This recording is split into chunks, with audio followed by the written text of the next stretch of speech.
My name is London Penland, and I am the social chair and educational chair for the Young Fastener Professionals. Young Fastener Professionals, we're looking to be able to provide opportunities and resources and things like that for not just young people, but really more like new people to our industry, to kind of empower you guys. But we are trying to attract more people into the industry. I would say that.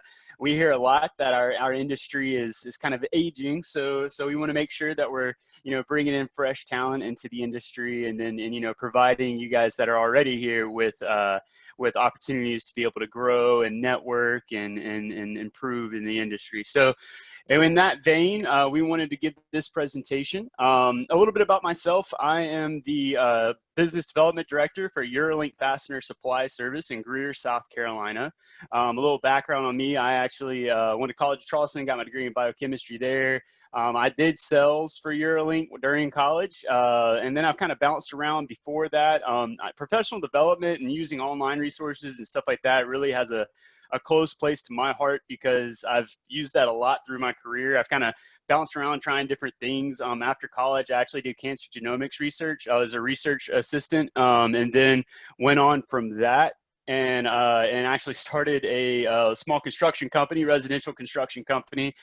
Turned it profitable in about a year and sold it, and then used those profits to go and get a master's degree in teaching secondary science. I had a very big passion for education, and so then I went on to teach public high school. I taught anatomy, physiology, biology, and chemistry, and started a nonprofit and got that going. And then eventually I was offered an opportunity to come work with my father over at Eurolink doing business development, or originally as a sales assistant, but I did, I'd done my own professional development and learned some things. And so I decided that I wanted to go into business development, and so here I am. So I wanted to be able to provide you guys with some of these opportunities or some of this knowledge as well. So that way, you guys grow in the industry and learn and be able to possibly, move into new positions. I know, especially with everything that's been going on lately with COVID and all that, our industry, businesses are looking to adapt, and they're looking to adapt quickly.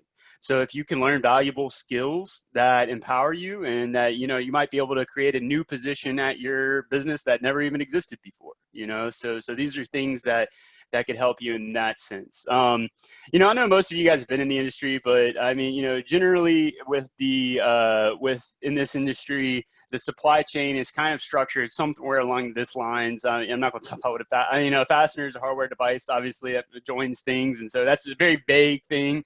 But generally, it starts at a manufacturing plant, and then, it's going to go from a manufacturing plant out to like some suppliers. That's where we get the term like master suppliers, or master distributors. Those suppliers are usually going to supply distributors, and then those distributors are usually going to supply the OEMs, right, where they're going to actually produce products, or MROs. And so I break that down a little bit more in this introduction right here, where I was talking about, I actually kind of make a distinction between two different kinds of suppliers. That you've got your master stocking distributors that are going to stock inventory directly from manufacturers, as opposed to importing distributors that are going to usually work from or supply services, kind of like Eurolink, where we're going to bring them in from master stocking distributors, potentially like in other countries and things like that, importing it in, and then only supplying distributors. And most of you guys work for distributors, I believe, and so normally you guys are going to be supplying OEMs or MROs or some kind of combination of the two. As you guys probably already know, OEM stands for original equipment manufacturer, whereas MRO stands for maintenance, repair, and operations, right? And so some of y'all are specialized in serving like, one or the other. Some of you guys are serving both. Generally, there's a little bit of overlap in the industry, but we like to kind of stay in our lanes for the most part.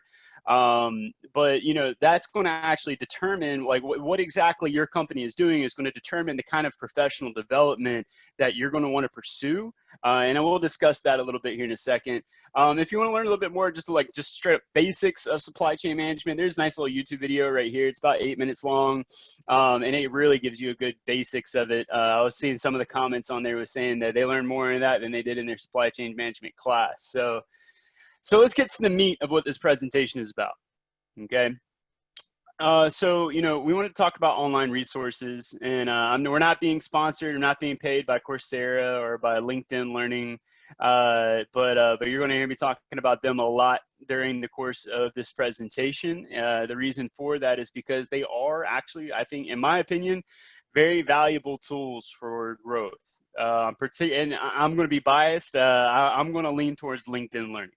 The reason for that is because I have a premium account with them. The premium account does allow you, it's $29.99 a month, or if you pay for a year, it's $225. It does allow you like full access to their LinkedIn Learning, which if you haven't used before is a pretty useful thing.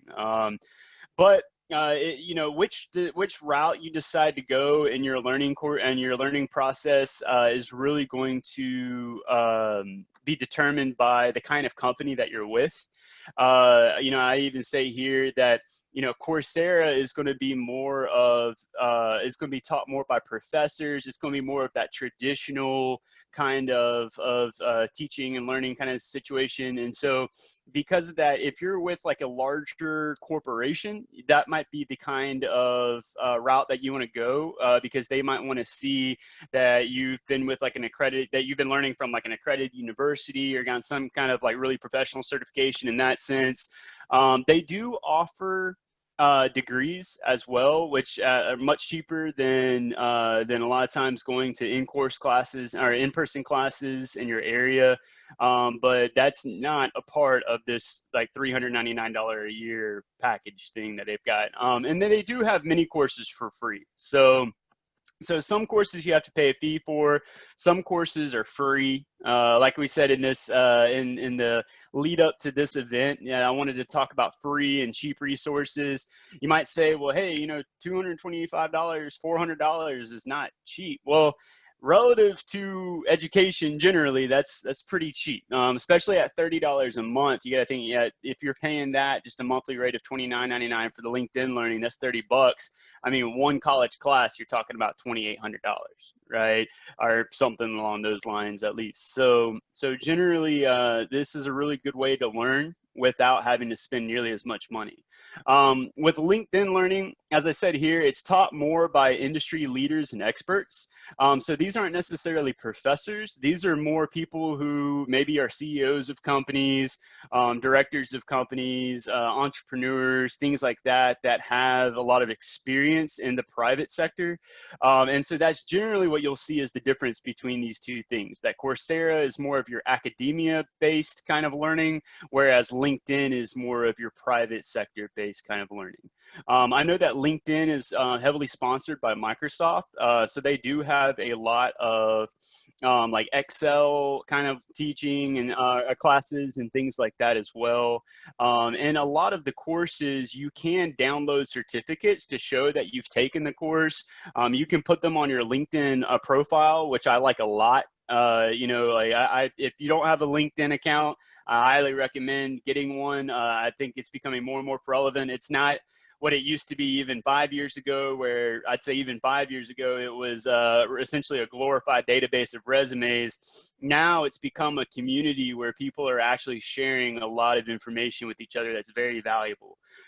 So, one thing I don't have in this PowerPoint, but I could have just as easily added is a little bit more like on marketing and SEO and things like that, which are really valuable to companies now, especially as more and more people move to e-commerce and things along those lines. And, the LinkedIn Learning community, I've learned a lot just by engaging in the community and taking part in conversations there. So it's a really valuable community to take part of, even if you don't pay for the premium or for the LinkedIn Learning classes and stuff like that.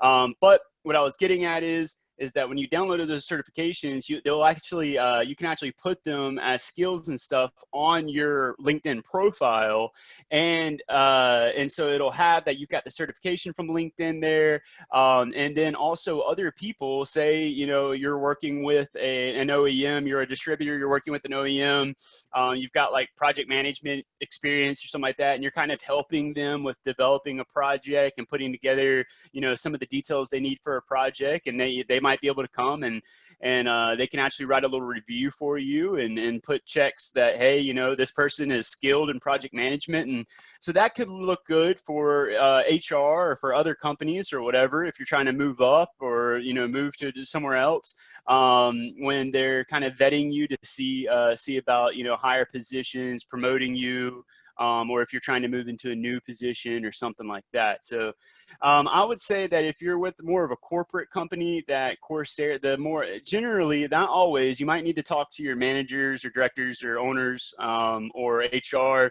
to kind of see what they look at more. But generally, more corporate companies want to see more traditional, like academia-based stuff. They might still like to see some of the stuff on LinkedIn. Whereas if you're working for a smaller business and you've got like a personal relationship with the owner and things like that, then getting some of these certifications on LinkedIn and just literally putting them into practice might be a great way for you to create more value for your company and therefore move up. So that's kind of what I'm going to touch on here. I am going to exit out for just a second. I wanted to show you guys something that on the bottom, so you guys are all get a copy of this PowerPoint, and at the bottom of these, I do have some notes down here that I may or may not get around to mentioning as we go through the presentation. So feel free to look at that as we go through this presentation. So like, you know, as we were going through this, you know, one of the big things in our industry is supply chain, right? That we've been needing to make sure that our supply chains are well managed and well organized, especially in light of COVID, in order to make sure that we are getting the products that we need to our customers on time when they need them. And so there's obviously different routes that we can do to take that. I'm sure you guys have like regular suppliers and distributors that you guys work with in order to get the parts that you need for your customers, and that, you know, you're doing all kinds of things in order to make sure that you're keeping the things in stock, the fasteners in stock that you need to for your customers. Obviously, we don't want to be in situations where they have line down situations and things like that. And then, you know, you've got suppliers that are good at, like, for those last minute, hard to find kind of things that, you know, those that help in that sense. And so that kind of helps create security to your supply chain as well. But having a good understanding of the supply chain, particularly the basics and all, is very important in order to be able to manage all of that. Right. And so, you know, if your company doesn't have, if you're working with large supply chains and your company doesn't have a supply chain manager, or if maybe that's a position that you'd like to move into at some point, you know, these might be the kinds of courses that you would want to look into, right? And so, you know, with supply chain managers, you're going to be working with both vendors and customers and just everybody in order to create the most effective methods, maybe with logistics and things like that, in order to create the most effective methods to make sure that, you know, you guys are getting the most value, that your customers are getting the most value in your supply chain. And so, you know, with Coursera, you've got some examples here of like supply chain principles, supply chain management, procurement training. They do have certifications on supply chain management. And you can also take some of their more academic courses on it. I think they even have like a degree path on that. And then, like I said, with a little bit less traditional path, you've got the full learning path on LinkedIn.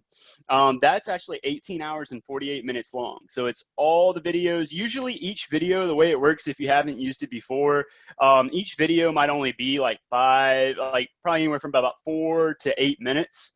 And then after maybe 3 or 4 videos, it'll have you do a quiz, and you can take that quiz and it'll show that you've completed it. And then once you've gone through probably about an hour and a half, 2 hours, it might have like kind of a test kind of thing, so you can get certified in this specific part of supply chain management, right? And then with the full learning paths, once you're totally done, you know, you can mark that you, for most of the learning paths, you can mark that you've completed the entire learning path and you've gotten all the LinkedIn certifications for that learning path. Some of the learning paths, even once you finish, will put you, will kind of give you a link, or they'll prepare you for taking like an official certification, so you can be officially certified as, you know, a professional supply chain manager or something along those lines. So the LinkedIn path could be a good option for you. Obviously, you can do it at your own pace. Unlike, the academic classes where you really have like a semester to get everything done, right? That if you want to spread this out over several months or more, that's totally fine, right? That LinkedIn isn't going to keep you on any kind of specific path. The next thing I wanted to talk about real quick was project management, right?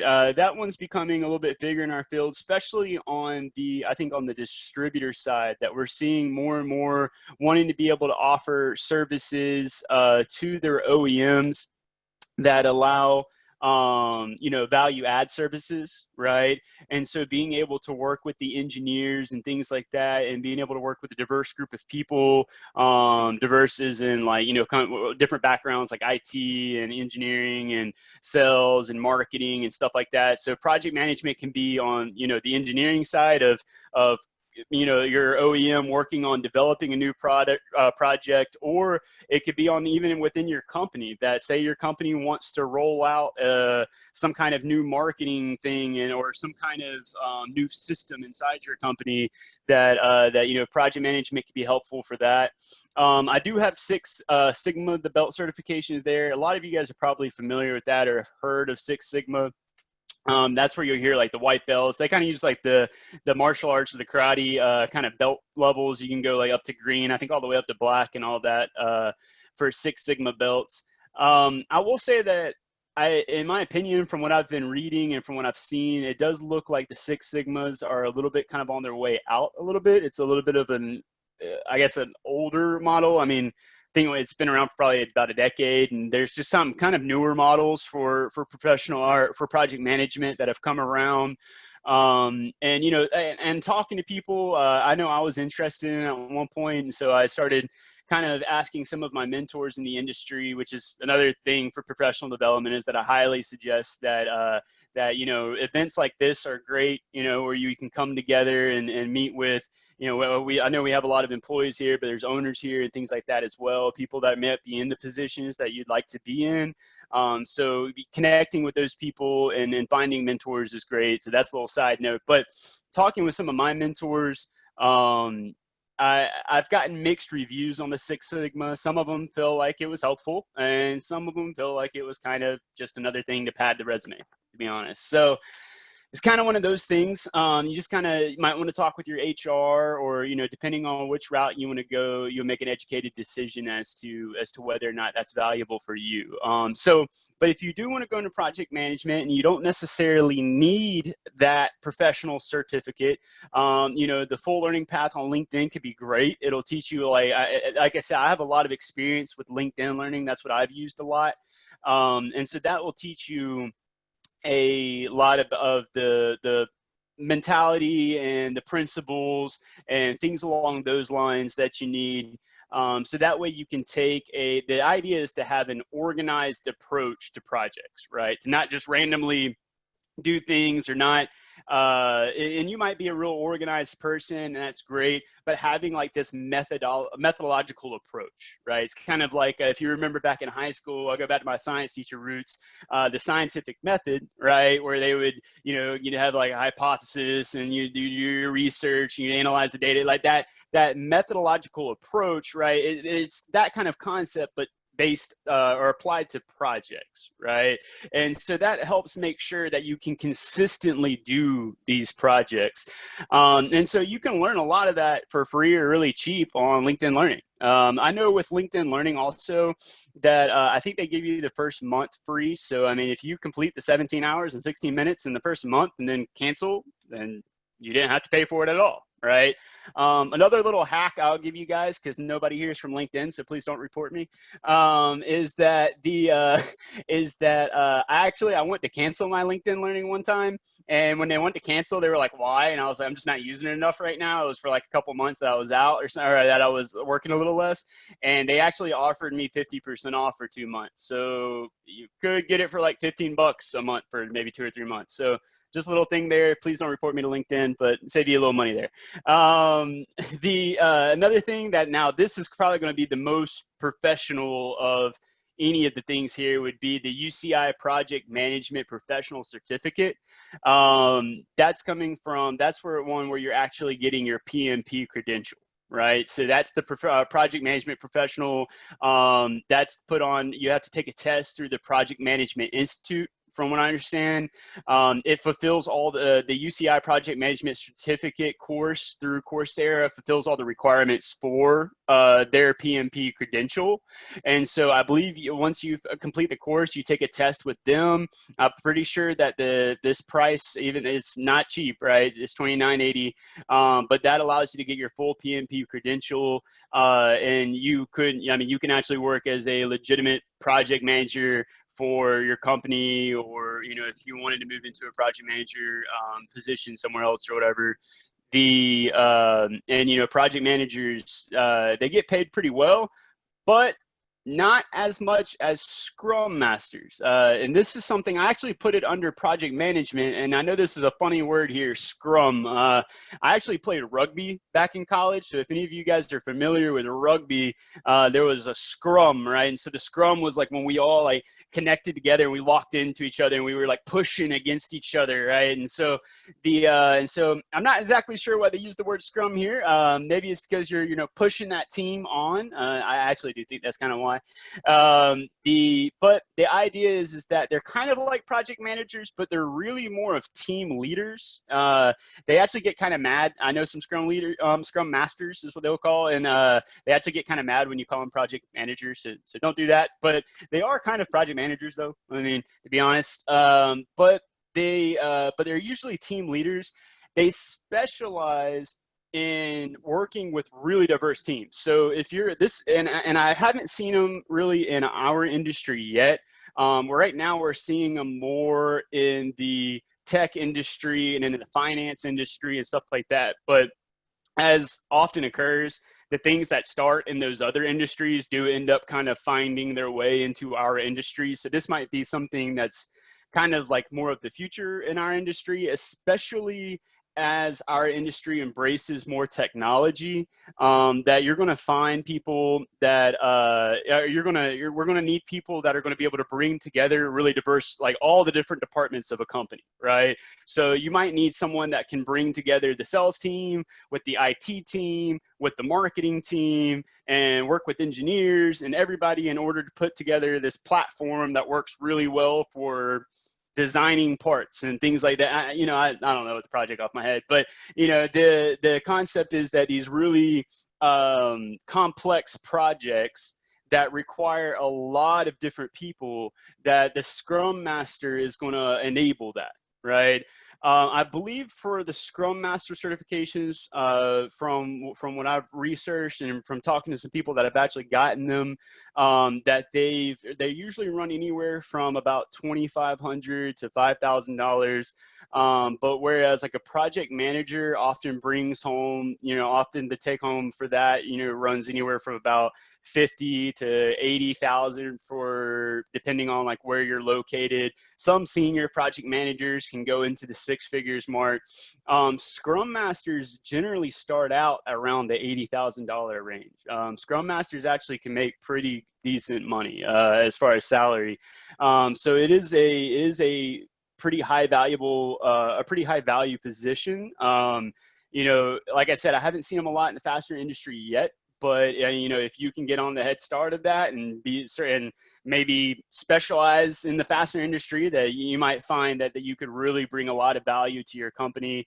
That being said, usually Scrum Master jobs aren't indefinite. Usually they're contract jobs that last for maybe a year or two or three, as long as it takes to get like a particular project or series of projects done, or maybe in order to create a new department.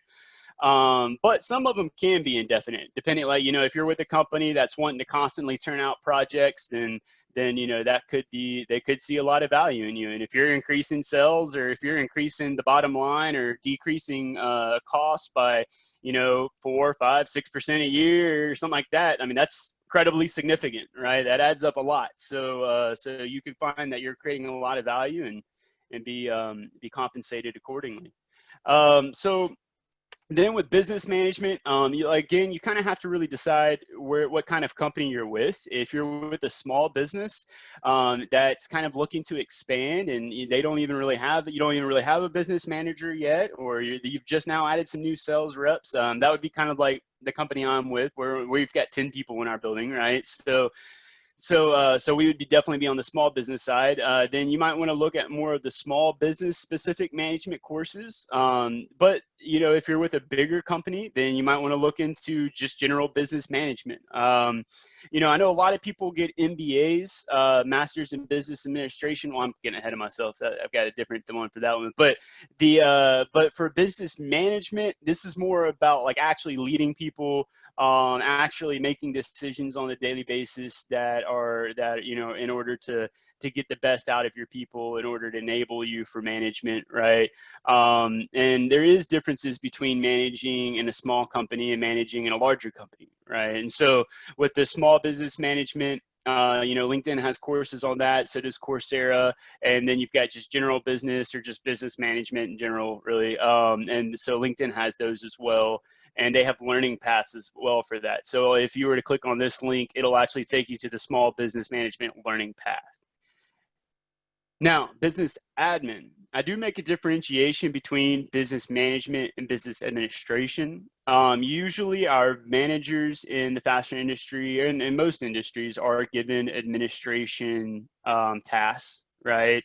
But really, one of the things that we found after our last event in one of the surveys was that a lot of the leaders that at the round table, we had a lot of the owners and leaders of businesses and all that, and one of the things they said was that they wanted to see maybe some professional development opportunities or resources on leadership development, right? And so I am making a differentiation between management and administration, with management being more of managing, leadership, which even those things are differentiated against, versus administration being more of the paperwork, the things you got to do behind the scenes that aren't necessarily just sales and things like that, or even like working with teams directly. Probably more of like managing KPIs or measuring KPIs and doing things like that. And so for business administration, again, you're going to have your non-traditional paths, you're going to have your traditional paths. There's a lot with business admin. Obviously you can get business degree, right? I know a lot of us in the industry have business degrees. I didn't go that route. I went the science route and kind of learned the business side non-traditionally. And then some of us that really wanted to move into higher positions and things like that went after a master's in business administration. So really, again, it's kind of the kind of company that you're with. If you're with a smaller business, then an MBA might not really be valuable to you. That you can find really at this day and age, you can find all of the information, and I say this pretty confidently, and not to discredit anybody that went and got their MBA, nothing like that, but you can find all of the information that you'll learn in your master's in business administration degree online for free or cheap, like through LinkedIn. LinkedIn's Become an Administration Professional is 16 hours and 52 minutes. Again, you do that on your own path. I don't really talk about books here. This is more online resources, but there is the the unofficial MBA, or I've got the book somewhere. I have to try to think of it. I might send out a book list at some point. If you don't follow YFP on social media, I am going to plug that here. You should. We often share a lot of useful, valuable things, and I'm kind of getting ahead of myself again here, but I'll put out a book list soon with one of them is the unofficial MBA or something like that. It's a good book. It's and then it also gives you kind of a reading list that walks you through everything that would be in the curriculum of a typical MBA program, but it also kind of assigns to you maybe some projects or some ideas that you can do with your own business. And so that way you're really applying it more to your business and your industry. And so that could save you a lot of money, because MBAs are not cheap. And again, not to bash MBAs, but I did see a research article where it was a peer reviewed research article where they showed that MBAs don't necessarily add a lot of value to companies. So a person having an MBA or not having an MBA, that there was very little difference in value that they could bring to the company. So learning the skills, learning the knowledge, all that kind of stuff is great and can be very helpful to your company. But unfortunately, I mean, they are trying to change the MBA programs. I know some of them are starting to move into what they call like new age MBAs, where it's more applicable to the businesses today. But a lot of them are based on an outdated model that's from more of like the industrial side from many years ago, that was based on just analyzing numbers and kind of treating people as if they were just blocks in the supply chain, really. And that's not really how our business world works anymore, right? That we want to be more focused on relational skills and things like that, which actually brings me to this and the next slide. So other specific skills. Some of the other things that the leaders that, you know, when they were surveyed were saying that they'd like to see professional development opportunities on and stuff like that was AI and innovation, as well as mindfulness, actually, especially with the COVID situation. One of the situations that we're seeing a lot is that, you know, we're having a mental health crisis in our country, right? That, you know, it was reporting, I believe, before the COVID situation, that about 11 to 15% of business professionals were reporting that they were in some sort of mental health crisis or mental health, you know, having some type of really negative mental health state. And now it's upwards of over 40% are reporting that. So for my managers out there and owners out there, just because your sales guys and your people, your associates are telling you that they're fine, doesn't necessarily mean that they're fine. And so, guys, it's really important that we're taking care of ourselves. And I'll get to that more in a second. But some of the other specific skills I wanted to talk about, you know, that if you really want to go into management, ownership, VP positions, higher up, you know, taking some of these courses like on finance, on marketing, also, if you just want to be a better salesperson, right?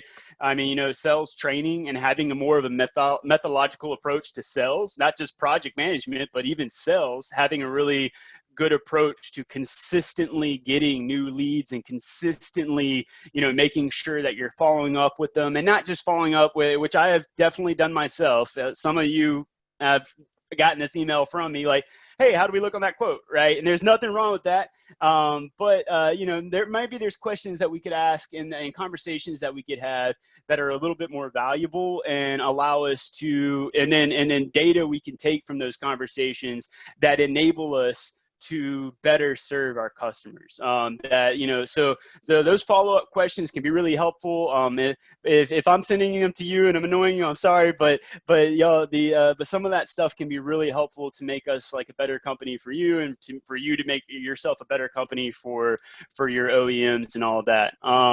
Accounting master's degrees, if you want to move into finance and accounting, you know, the two most valuable people to an owner really in any business are going to be the accountant and a good attorney, right? So those two things, I mean, are going to be very valuable. So having maybe some accounting skills, maybe not a master's degree unless you want to be an accountant.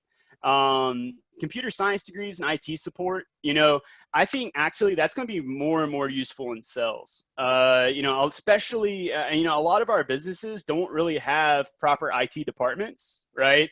Usually they just rely on the young guy in the business to kind of take on the IT person. I know that's, I'm talking from experience there. I don't know if my dad's on this call, but yeah, that definitely happens where it's like, hey, you millennial, can you fix this? Okay, cool, right? And so I'm sure some of you guys have been in that scenario.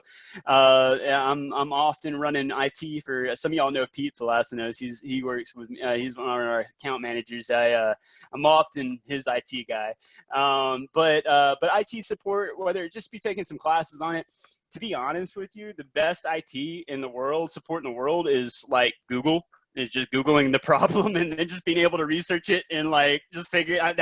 I've talked to a lot of IT managers and they said Google's their best friend. I mean, so really just being smart. Like, honestly, everything I'm telling you guys today, I mean, this is stuff that you guys can really find if you just like really just do the research, go out there and just reach out and read about it.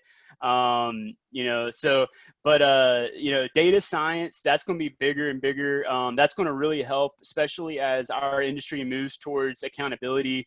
I mean, you know, I attend a lot of these roundtables and leadership summit things and stuff like that they've been doing in the last year. And there's a bigger and bigger push towards accountability, right? Towards measuring data, collecting data, data that we wouldn't have even thought of like a year or two ago.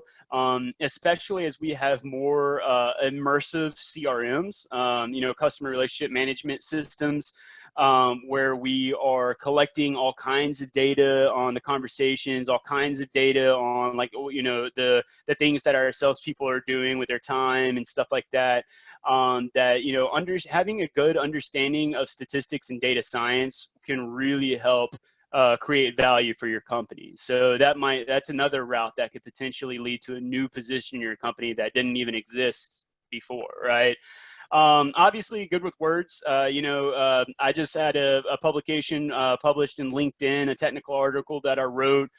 Being able to write and edit proficiently is going to be very powerful. I don't want to give away all my secrets, but I will say that, you know, SEO is a hotter thing. You know, that might be a term that you guys have heard before. That if you want to move into business development, that you're going to really need to get yourself familiar with. That's was a site search engine optimization, right? Search engine optimization, because we all kind of have to, unfortunately, bow down to the almighty Google in that sense, that Google, you know, kind of those search engines play a powerful role in whether or not we're seen. And so like I said, I don't give away all my secrets, but but learning how to read and write, or not read, all you guys can read, but learning how to write effectively is a very helpful skill, because what you'll find is that you're going to want to produce content that gets your name out there. And so that's actually a pretty powerful little value nugget of that knowledge there. So learning about that, researching that. Obviously Excel skills. We still in our industry do a ton of stuff on Excel. But, you know, especially with these ERP systems like in SQL and stuff like that, that we're seeing more and more of that stuff being taken on by by programs that are more specific to the fastener industry, things that we might have done in Excel in the past, right? And CRMs and things like that, like HubSpot. And an instructional design certificate, that's one that a lot of people probably wouldn't think about. Instructional design is going to help you with actually, like, say that your onboarding program, especially if you're on a bigger company and you guys are planning on doing like a project where you're hiring a bunch of new people or whatever. Instructional design, or just in the future, to make sure that your onboarding program is really powerful, really effective in the future, which is going to help reduce mistakes and make sure that your new people can kind of come up to speed more quickly and feel like they're more a part of this company. That instructional design is when you're actually designing curriculum, designing, some of them are also like IT instructional design and things like that, where you're designing educational platforms in order to onboard those people and teach them what they need to learn, right? Now, this is why I said I was getting ahead of myself a little bit earlier here. Like I said, one of the things that our leaders and owners were saying that they wanted to see was mindfulness practice, right? And so self-awareness and mindfulness, because our industry, regardless of how much technology we have, regardless of what we do, our industry is always going to embrace, you know, relationships, right? That we're always going to embrace, you know, getting together, you know, especially once this whole COVID thing is over. And you know, even during these like troubling times where a lot of people are stressed and they're kind of being stretched to the limit, that, you know, we still need to be able to get on the phone and have kind of like a nice conversation with someone, or, you know, even if we're going through tough things in our life, to kind of be able to not necessarily just like segment those things, but kind of be able to put them aside and just kind of be present in that moment. And that's really what mindfulness is about, right? Is being able to be present in that moment. It's a little bit different from self-awareness, right? Like self-awareness is like our awareness of maybe our flaws and strengths and, you know, like kind of what we're saying and stuff like that. Whereas mindfulness is more, I'd say self-awareness is being more aware of like what we're putting out. Whereas mindfulness is being more aware of like what's going on inside of our head. Like, and so controlling that thought, I don't know, y'all might've heard the old phrase before that, what is it, that your thoughts turn into your words and your words turn into your actions turn into your habits, that kind of old saying before.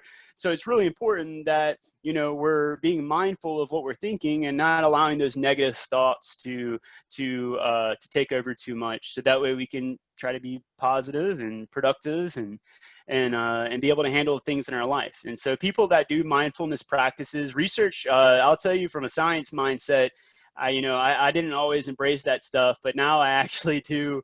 There's an app called Headspace, which can actually help teach you mindfulness practices. The first 10 sessions are free. It's called Headspace, right? It's got a little orange circle. It's an app that you can download on your phones. It will actually teach you mindfulness practices. You can actually learn. You can do the paid thing, which I believe it's like $100 for a year. I actually do that myself, where you can do more practices, where you can do 10, 15, 20-minute meditations. And they have different ones depending on like what kind of mindfulness or what kind of things you'd like to work on.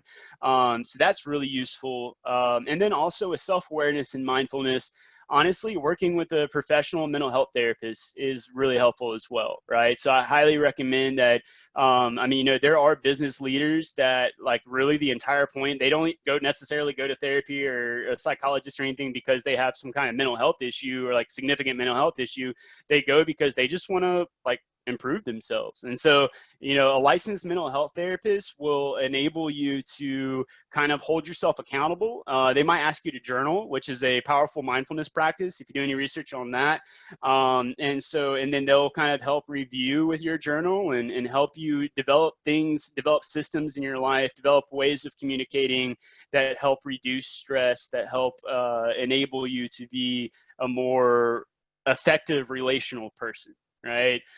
So even if you don't have a significant mental health issue, it still could be helpful to go to a mental health therapist. And usually it's covered by insurance too. So normally I would check with your insurance company, but usually it's like $25, $30, $35, depending on if your insurance covers it and all that. Right.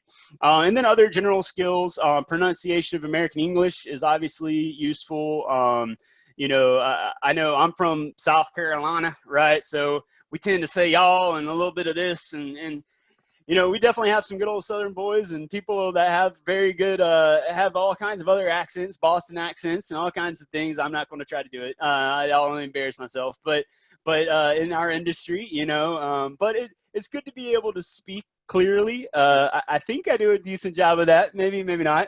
Maybe my Southern accent's still coming through, but I'll be honest with you guys, it's really awkward. This is the first time I've ever taught something through Zoom, so I don't get to see like all y'all's faces and stuff. So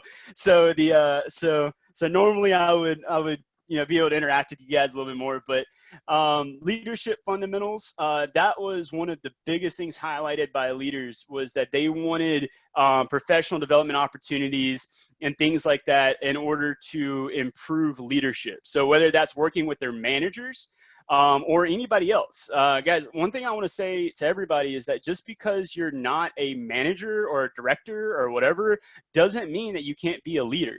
You can still be a leader in your organization. A lot of the leaders, that's kind of the difference between management and leadership. Management, you're given a title. Leadership, there are managers that aren't necessarily good leaders, and then there are leaders that aren't even managers, right? You might have people like that in your business that they're not necessarily a manager. They're just like, a junior sales associate, but they're bending over backwards to serve others. And they're really making sure that people are taken care of. And so they're really displaying good leadership leadership skills. I would say one book that is really helpful for learning about leadership is 7 Habits of Highly Effective People, or just Humble Leadership. There's a lot of books out there about leadership, but really you want to focus, I would focus less on books about like trying to use psychological tricks and things like that. I would focus more on books that really teach about like practices and habits and characteristics of good leaders. Because, you know, people eventually see through a lot of like, just like if you're trying to use psychological tricks or manipulation or anything like that, it's better to be, you know, be the real thing, like be the real deal, right? So that's my own little thing.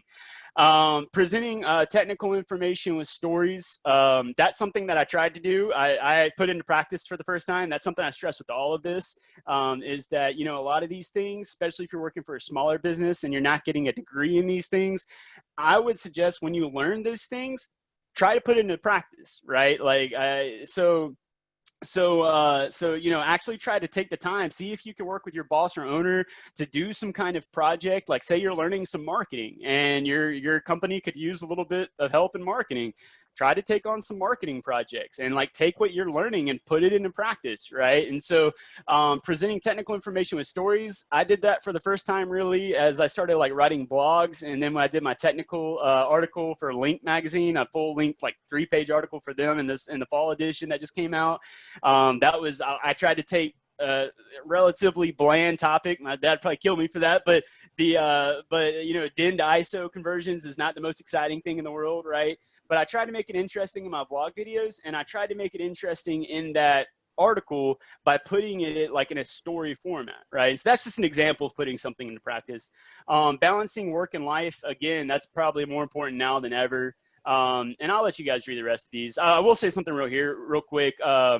The languages in general, I was doing some research into this, that, you know, especially in our industry, as our supply chains become more and more globalized, having people that can speak different languages is definitely very helpful. That can be helpful for marketing purposes, for sales purposes. I know we've worked with companies in Mexico that, you know, they struggled with, there were people that struggled with speaking English fluently. And so having someone that could speak Spanish was very helpful. I've worked with companies, even in Canada, that, you know, somebody spoke French really fluently, but their English was a little choppy. Also, it's not just about being able to speak the language fluently, which can sometimes take years to do. Which, by the way, I do recommend Duolingo. That's another one I'll put out there for you. Duolingo, you can download that to your phone. It only takes 5-10 minutes a day. I built that into my morning routine where I was doing German and Spanish. That's also another good little tool. But like, for example, for me, I learned German. I can't speak it fluently, like ich spreche ein bisschen Deutsch, right? Like I can speak it a little bit. But like the thing with German is that you can actually, but the thing is when they send me an email, like I got an email the other day that essentially said, I don't have time to do your quote, right? Which in our industry would be like, what? Like, you know, it's like, that seems like a really rude thing to say. But I kind of knew what he was trying to say. He wasn't really trying to say it like that. Like he was trying to say it's just going to take more time than usual or whatever.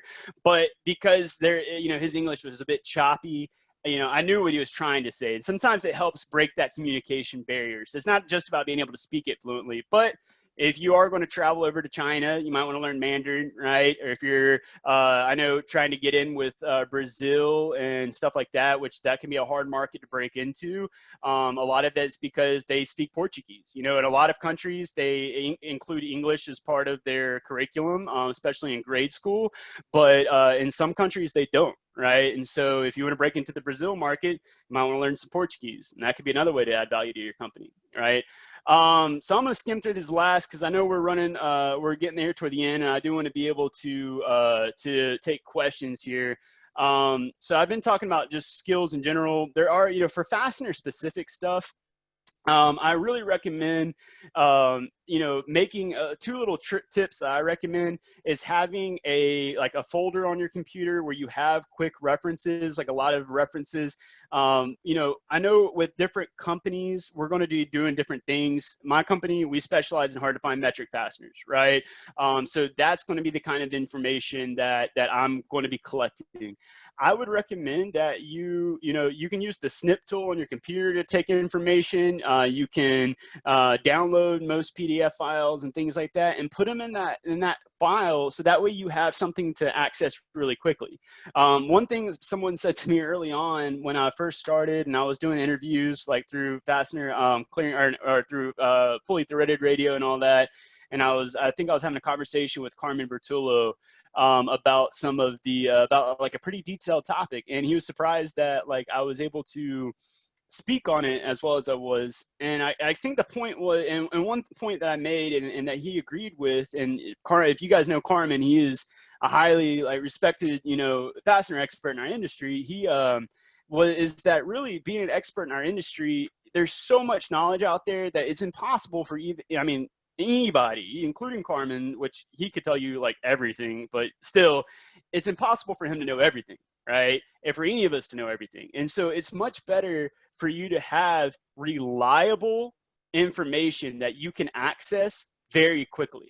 So having that information in a folder that you can access quickly, that if you have someone on the phone, like literally just the skill of being able to find something fast and know that it's reliable, good information is really good skill to build. So being able to do research quickly and things like that. And then also if you have someone on the phone, just being able to say, hey, don't have an answer for you at this moment. Let me do a little research real quick and get back to you. And I know a lot of us, we have a lot of people calling. We got a lot of emails coming in. We don't have all day to do research on this one particular thing, right? But this is how you can build relationships with customers, right? So, you know, being able to do research quickly is a really good way to kind of establish yourself, build credibility. And then obviously you got to make sure it's reliable. You don't want to just take, you know, bad information and give it to your customer. Otherwise you'll look bad, right? So, and then a physical binder, having a physical binder. I know for me, I'll put this out, the thread pitches on stuff, right? So the thread pitches for like an M12 and M14 and M16 and all those kinds of things, like making sure I know which ones were coarse, fine, and extra fine, and like which ones were like first tier, second tier, third tier, you know, as far, and that kind of helping determine how easily it is going to be to source it and things like that, like, and making decisions off that, like real quick on the phone, you know, to make sure that I'm telling my customer the right thing, having like a printout of that, like in an actual physical binder. And I've got a lot of other stuff that I keep in that binder as well. But that can be helpful, right? And one, I'm going to plug your link for a real quick second. We do have a DIN ISO conversion chart that you can get right here and download. And that chart again is a quick reference. Now again, with DIN to ISO, I know that's not the topic here. There are differences, right, between some of the conversions. So with that chart, that's just a quick reference. Before you go and tell your customer, oh, it's the same thing, I would look into whether or not all the dimensions are the same, because they're not always the same. So that's a side note, but having a reference like that can be real helpful. Fastener handbooks. If you're really serious about being a fastener expert in our industry, I mean, you know, getting your own copy or making sure that your company has a copy. I think every company should have a copy of Fastener handbook. I think IFI just released that they have the 2020 handbooks or 2021 handbooks that they're putting out now. Which are going to be more focused on more of the American standards, like I think ASTM. I can't remember exactly what's in their handbook. You'd have to look that up. But you might want to have your own personal library. I know I heard a story about a guy. I can't think of his name right now. One of you guys might know it. He's the owner of one of the companies. He built a very successful company in the fastener industry. And when he was asked, like, kind of what was one of his tricks of the trade, or like what's one of the things that really helped him set apart, was that he put aside an hour every single day to just read, to learn more about fasteners and stuff like that. And like that was, and so having a handbook where, you know, that's how you get to that level. That's how you get to the Carmen Vertullo level and all those kinds of levels, is that you put aside some time every day to do what's boring, right? Like the most successful people, it's not necessarily that they can do these amazing things. It's that they can do the boring things over and over and over again every day. And so looking through those handbooks can be helpful. Sometimes it can be expensive though to get a good library of those. Like for example, DIN handbooks, right? So for our metric people out there, usually they run $150 to $250 each, and there's usually like 10 to 12 of them each time there's an update. So you're talking about almost like $2,000 to $3,000 worth of books. But if you've been to college, that's like one textbook, right? Educational resources, fastener specific.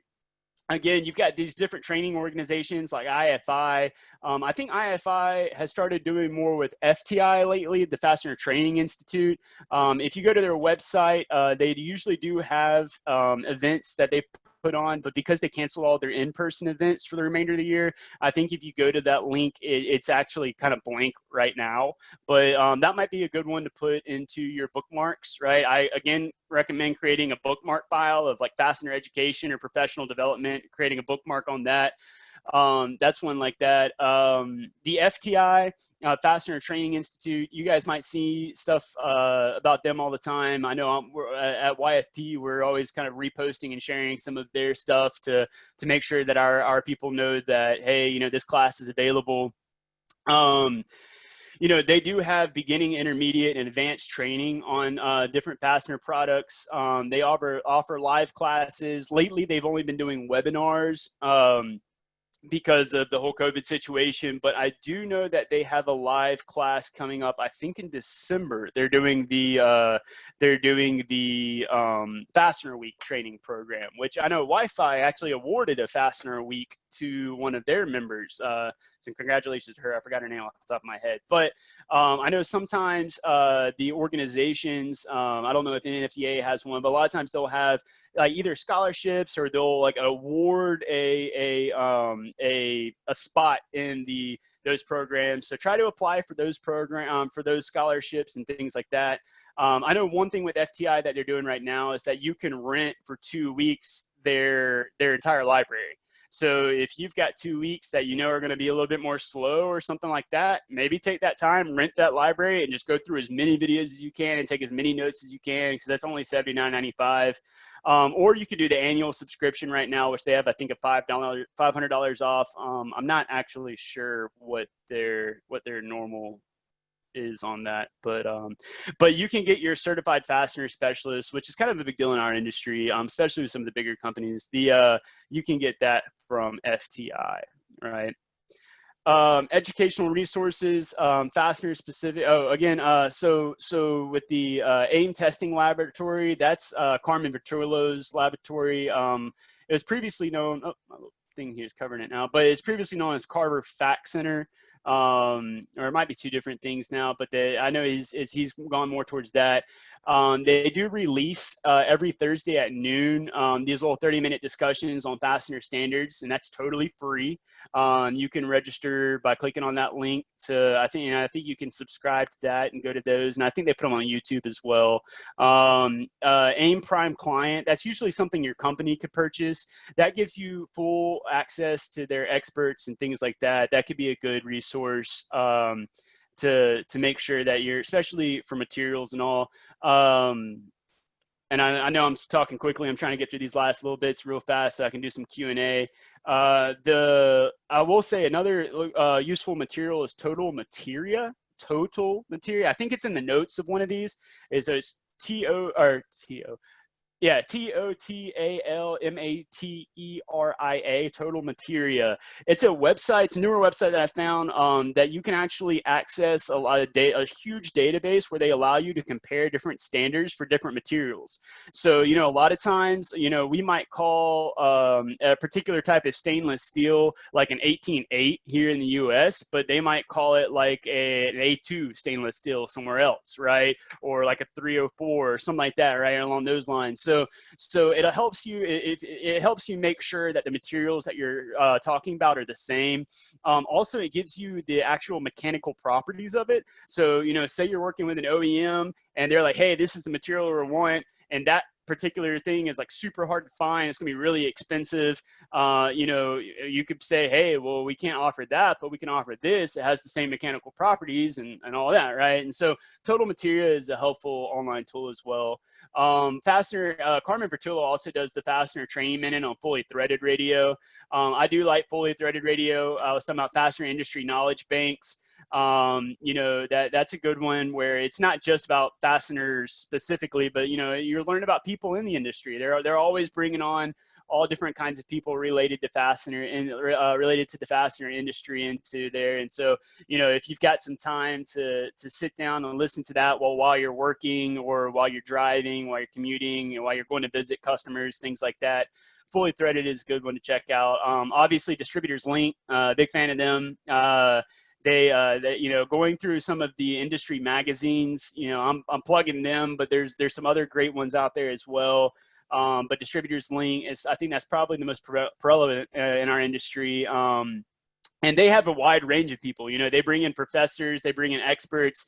I mean, they bring in someone young like myself to talk and things like that. So you can actually check out most of their copies for free online and on their app. So that actually is a free resource. And a lot of times, some of the experts, including like really like well-known experts that were professors in the industry that have done their research and all that, you can learn, you can read some of their stuff and get an idea of who are the experts in our industry. And that's my little note here. If you're get an idea of someone that's an expert in the industry and you Google and you research and then you find their information, sometimes you can reach out to people and like get them to send you, you know, some of their research articles and things like that. And a lot of times they'll do it for free, you know. So, but obviously sometimes people want to get paid too, so they might want to try to get you on a consulting fee or something like that. Yeah, and so, and then obviously and other industry knowledge banks are going to be blogs and things like that. Fastener News Desk is great. Fastenerblog.net. I know they do the 10 Minutes With series where they're interviewing industry leaders. That's a good one. And then, you know, I'll plug mine own again, Eurolink, the blog series. I do DIN to ISO conversion. So if you work in the metric world, I think I've got, I've got 16 episodes up there right now, and I'll have a new, notes were kind of the basics, but I'll have new episodes coming out here soon. And so, where I'll go a little bit more in depth into those standards and all of that, and teaching on those. And then social media accounts. I mean, honestly, that's a great way to make sure that you're getting the information. You know, I highly recommend following, you know, your mentors on social media, following your own company on social media, following, you know, other companies that are putting out content out there on the social media. And then these organizations like NFDA social media accounts. Probably the most useful accounts though are going to be LinkedIn or Twitter. I mean, I know that a lot of us put out stuff on Instagram and Facebook and all that. Oh, I know it's time there. Sorry. Vicky, I know we put out stuff on all those, but LinkedIn and Twitter is where you usually find the most valuable stuff. But any of these organizations. All right, so guys, thank you. Feel free to email me at london@eurolinkfss.com if you have any questions. Be sure to follow Young Fastener Professionals on Twitter, LinkedIn, Facebook, Instagram, and all that. Guys, what else was I going to say? Oh, I need to announce the winners. I'm sorry, I forgot these winners. Let me pull this up real quick. I apologize. The winners of this, I apologize. I know y'all can see all that. Let's see, one second. Let's see. The winners of our, they told me, here we go. So yeah, the winners for our NFTA survey raffle here. So I'll stop share here. Oh, here we go. Thank you guys for staying with me. Sorry, I went a little over.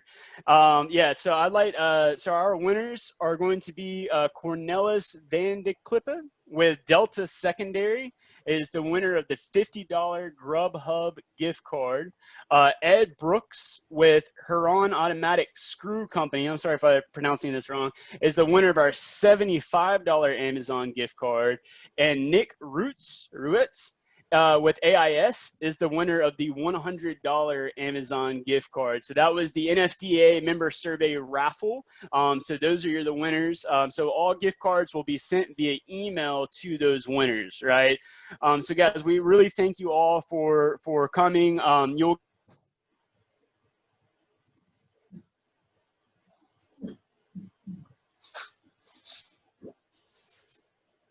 underneath that. Be sure to join YFP on December 3rd. We're going to have our virtual holiday social. So we're going to have a great time there. And so we're still putting together the plans on that, but I think that'll be a fun time. And I just want to say thank you to the NFDA for helping us host this event. And that's it. So I know I went a little over. Vicky, do we have time for a little Q&A if anybody wants to ask any questions? Do we need to close If anybody wants to, sure. Okay, so we can unmute everybody if we want to. Let me pull the Zoom back up. How do I get back to there we go. All right, so we still got some people here. So, hey, so does anybody have any questions or anything they'd like to say or ask? No? I had one for you. What's up, Josh? Yes, sir. Great presentation. Thanks. Appreciate it.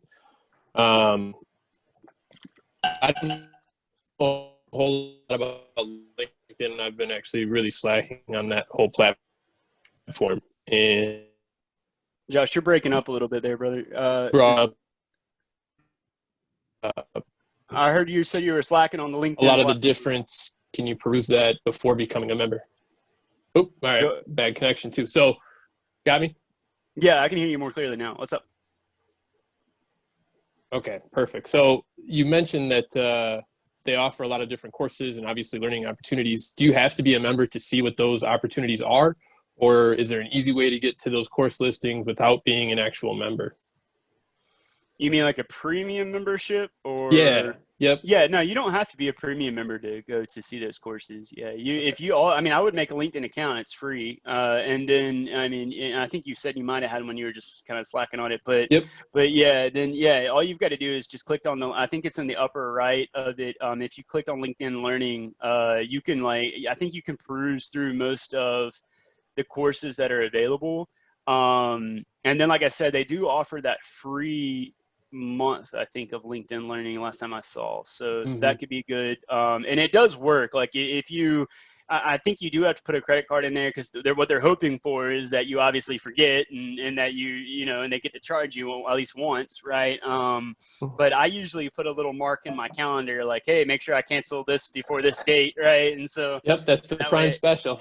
Yeah, exactly. So and it does work. Like, I mean, it's legit. If you cancel it the day before, I think it's 24 hours before or something like that, then yeah, you won't get charged for it. So, right. And yeah, and that gives you some time to play with it. For me, I found it valuable enough where I was willing to pay the $30 a month and continue using it for some time. I think actually right now I'm still a premium member. I think that's how I found out the $15 thing is because a couple months ago I was like, I haven't been using it as much lately. I'm going to pause it for a couple months. And they were like, hey, if you stay with us, it'll only be 15. I was like, okay, yeah, I'll stay with you a couple more months. So does that answer your question? Perfect. Thanks, man. Yeah, but absolutely. Thank you. Anybody else? Yes, sir. You're welcome. Anybody else or anything else? Great job, London. Oh, thank you, ma'am. Yeah, Very sorry, I good wanted job. to just a minute over. Oh, there was a couple chat. Let's see. Let me answer that was just me plugging in FDA stuff. Oh, okay. Okay, cool. Yeah. And yes, and FDA does award scholarship twice a year for FTI. Nice. Yeah, I emailed Joe. I was like, any chance I could get a complimentary one? She's like, it's $349. I was like, oh, thanks. You give it a shot. Yeah, hey, you got to try, right? You got to Right. ask. So, all right. Well, I guess. Great job. Thank you. London. Thanks, everyone. Thanks, London. Bye. Thank you. I see you guys.